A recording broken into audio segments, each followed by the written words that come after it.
кампања и го правите тоа дека нема да наоѓате ајде црни точки на против кандидатите. Меѓутоа, еве, зашто најмногу ќе му замерите во досегашната работа на актуелниот градоначалник како граѓанин прашувам? Што најмногу недостига во Карпош и беше клучно да се сработи досега како жител да прашувам сега?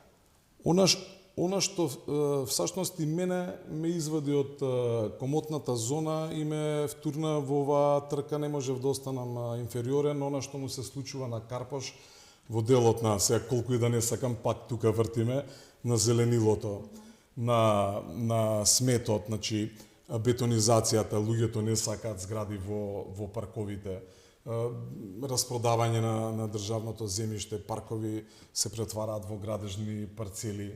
На неколку места низ Карпош имаме грубо кршење на принципите на градење, непочитување на законот во делот на зелени површини, во делот на паркинг, необмислено.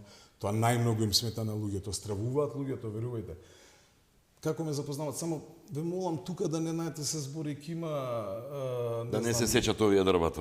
Така, да. Значи дрвата и не до толку него стравот од зграда пред зграда. Не разбирате, сме имали такви случаеви. Така да, тоа е она што го забележуваме сите, па и јас како граѓанин.